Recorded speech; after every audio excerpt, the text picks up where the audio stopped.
Donc c'est vrai que Jean-Bernard Titz a été informé de notre questionnaire sur les data. Il a participé à relayer ce questionnaire. Donc je voulais un petit peu vous en parler, sachant que c'est un petit peu work in progress. Je vais vous expliquer un petit peu notre démarche. Alors pourquoi est-ce que nous avons fait une enquête sur les data dans le tourisme? Déjà il y a 1 an et demi, on a organisé une petite réunion, comme on fait souvent en interne, avec nos collègues du service de l'économie numérique à la DGE. On a associé Cap Digital, Atout France, et on a un petit peu réfléchi sur le sujet des données. En fait, nos collègues nous avaient dit, voilà, nous, on a un plan Big Data. C'est à l'époque, ça a un petit peu évolué. Au tout début de l'action d'Arnaud Montebourg, il avait mis en place les 34 plans industriels, et il y avait un de ces plans industriels qui était dédié au Big Data. Et nos collègues nous avaient dit, voilà, on est un petit peu embarrassés parce qu'on a essayé d'approcher des grands groupes pour qu'ils participent à l'exercice, des grands groupes touristiques, parce qu'on est conscient de l'importance des data dans le tourisme. On a approché des grands groupes, on leur a essayé de leur proposer des outils, des challenges big data, et puis ça n'a pas fonctionné, donc on est un petit peu désespéré, on vient vous voir pour en parler. Et donc en discutant autour de la table avec Cap Digital, Atout France, on s'est rendu compte que finalement on connaissait mal les besoins des startups ou des entreprises innovantes en termes de data, en data touristique, ou soit open data, soit big data privé. On connaissait mal ces besoins, donc on avait du mal à formaliser une action ou savoir vers qui se tourner, parce qu'on avait du mal à appréhender ces besoins. Or, finalement, on sait que parallèlement, il y avait énormément de production de données. Donc on s'est dit que voilà, on allait peut-être de manière assez artisanale tenter une enquête avant d'en savoir un petit peu plus. On s'est dit qu'on allait faire une petite enquête qui finalement ne coûtait rien, un petit peu de temps, c'est tout. Et donc on a mis en ligne une enquête en mai dernier qui s'adressait à la fois aux réutilisateurs de données et aussi aux producteurs de données. Donc 2 questionnaires différents qui avaient pour but de serrer un petit peu l'entreprise à laquelle seriez un petit peu l'entreprise qui répondait, qui avait pour but de savoir quel type de données l'entreprise utilisait aujourd'hui et savoir un peu quel type de données elle aimerait utiliser demain, les obstacles qui ont pu se heurter au projet.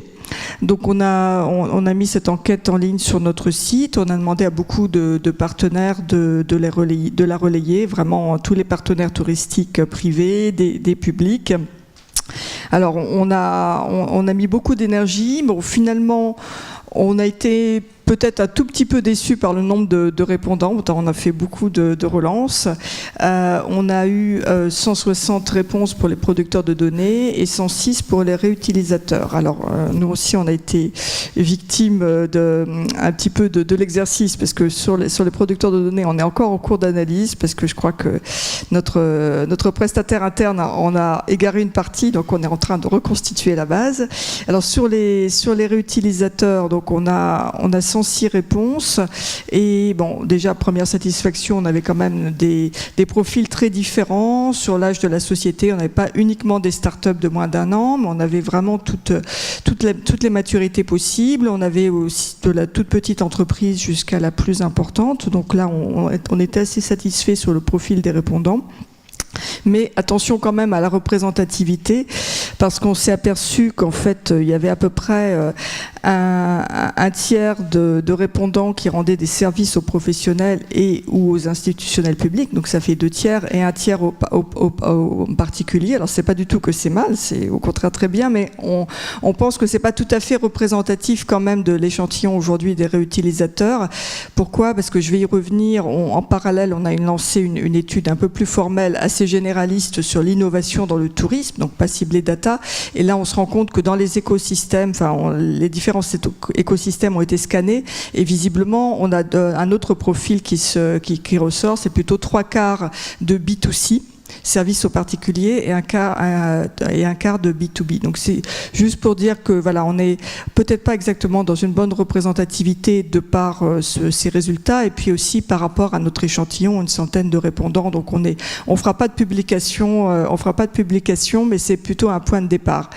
Donc j'ai juste extrait quelques petits éléments Et on a été voilà, surpris qu'effectivement les données utilisées aujourd'hui étaient quand même centrées sur les institutionnels publics. Alors c'est pas non plus une surprise puisque là on a vu qu'il y a à peu près un tiers d'entreprises répondantes qui offrent des services justement aux institutionnels. Donc ils utilisent déjà des données d'institutionnels, des statistiques de l'État, quelques données quand même en privé, en libre accès, et puis aussi un petit peu de statistiques obtenues de manière contractuelle. Alors là, et donc s'agissant des besoins pour l'avenir, là on retrouve aussi des besoins aussi de fourniture d'informations touristiques par les institutionnels, ça a été un petit peu coupé en haut. Donc un besoin toujours de données publiques des institutionnels du tourisme sur l'offre des territoires, les événements. Et en deuxième quand même, c'est tout à fait dans la lignée de ce qu'on a pu voir aujourd'hui, des données, une attente de données de clientèle sur les avis en ligne, des statistiques, donc des données vraiment clients qui sont au cœur de l'activité touristique. Et il y a des attentes aussi de données d'hébergeurs touristiques, des données de transport, des données culturelles, donc, et aussi du commerce. Donc on a quand même une attente assez variée. Alors où est-ce qu'on en est oui, je vais quand même, avant de vous dire un petit peu maintenant quelle étape on pense franchir, un petit peu de verbatim, puisqu'il y avait des parties qui permettaient de la libre expression des répondants. Donc vraiment beaucoup de réflexions quand il y avait des participations actives sur l'hétérogénéité des données, sur la qualité, la régularité dans l'approvisionnement des bases de données, donc l'hétérogénéité au niveau des régions, au niveau des acteurs. Vraiment, c'était le leitmotiv des réponses que nous avons eues. Quelques autres verbatim, la jungle des ressources, sachant que voilà, le sujet n'est peut-être pas uniquement européen, mais peut-être aussi, pas uniquement français, mais aussi européen. Et puis les silos entre modes de transport ou type de données, tout à l'heure on l'a évoqué aussi sur la table ronde. Et puis il y a d'autres difficultés qui revenaient, qui étaient moins souvent évoquées, qui portaient sur les compétences requises. Donc là aussi un besoin sans doute qui est lié à la formation, le contexte juridique et contractuel lié aux échanges de données qui ne les facilite pas. Donc c'est juste quelques extraits, parce que je ne voulais pas non plus transformer cette petite enquête en résultat d'études, puisqu'on n'avait pas du tout cette ambition. Donc, quelle suite on va donner à cette enquête? Déjà, on voit qu'il y a un besoin de dialogue. Peut-être on ne va pas uniquement, nous, interpréter ce qu'on a pu voir dans l'enquête, mais on a besoin de refaire une petite séance quali, d'échanger avec des professionnels. Donc, on conviera différents types de professionnels. On va faire une petite table ronde qui ne sera pas un grand colloque, c'est vraiment pour que tout le monde puisse s'exprimer, donc avec des professionnels, quelques spécialistes des data. Donc on va organiser ça mi-décembre au ministère de l'économie à Paris. Donc pour essayer d'affiner un petit peu le diagnostic, parce que nous, ce qu'on attendait bien sûr de cette étude, comme je disais avant, c'était de mieux connaître les besoins des professionnels pour essayer, nous, de faciliter leur accès aux données. Donc on s'était dit comment faciliter l'accès, est-ce que c'est par de l'open data, est-ce qu'il faut bouger un petit peu la réglementation, la législation, est-ce qu'il faut susciter encore des échanges de données entre privés, comme on l'a dit tout à l'heure, c'était juste de l'incitation. Donc là, pour faire ces recommandations, on est un peu court avec ce que l'on a eu.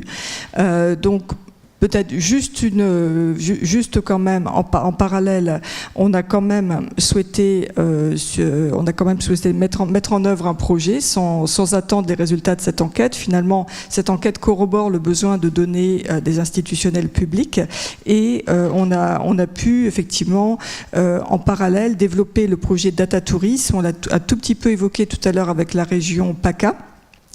Quand on a vu que les régions développaient des systèmes d'information beaucoup plus performants, permettant justement une homogénéisation des données, des partages de données, des dialogues entre différents systèmes d'information, nous essayons de faire la même chose au niveau national. Alors c'est un projet que nous a soufflé initialement le réseau des destinations départementales, donc les comités départementaux du tourisme, qui avaient un petit peu cette idée depuis longtemps, et on a utilisé une petite fenêtre de tir sortir, qui était un appel à projet du PIA, du Programme d'investissement d'avenir. D'habitude, ce programme est dédié surtout à des entreprises privées, mais ils avaient mis quand même au point un programme dédié au secteur public pour nous permettre de nous moderniser. Donc au dernier moment, vraiment en 2-3 jours, on a rempli un dossier, on a fait que ça là pour le coup pendant 2-3 jours pour être éligible au PIA, et donc on a réussi à avoir une dotation pour une partie de recherche-développement pour la mise en cohérence de toutes ces bases de données. Donc on va monter ce projet, on va avoir les premières réunions au mois de novembre. On met en place un comité de pilotage qui associera les trois échelons d'institutionnels publics, donc les offices de tourisme, les comités départementaux, les comités régionaux du tourisme, et puis quelques experts aussi autour de la table. On va mettre en place à la fois un comité de pilotage et puis 2-3 groupes d'experts pour valider le cahier des charges pour la phase de R&D, pour passer à un appel à projet. Donc en parallèle, donc on a mis en place cette action, et puis on s'est dit aussi que on verra bien un petit peu ce que donnera ces échanges au mois de décembre, mais on s'est dit aussi qu'on avait aussi peut-être pour vocation d'essayer d'appuyer, de mettre en relation les actions de l'État en faveur du big data et du numérique, et puis les besoins du secteur touristique.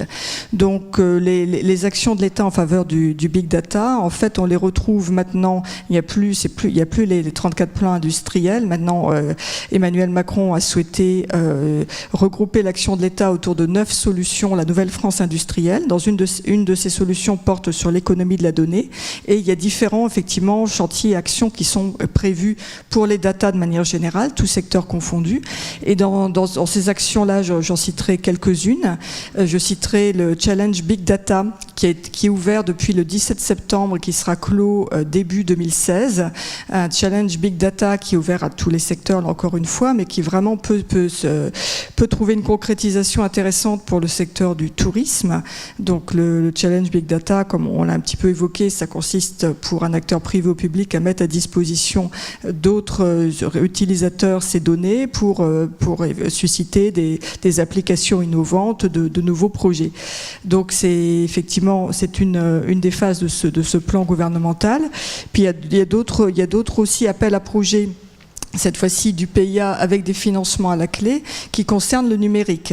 Il faut vraiment que les acteurs privés, notamment, regardent ces appels à projets. Alors en général, ce sont des projets quand même d'un niveau assez important. C'est-à-dire, c'est pas effectivement le but du PIA n'est pas de financer des startups pris individuellement, mais plutôt des projets plus importants, structurants pour l'ensemble de l'économie.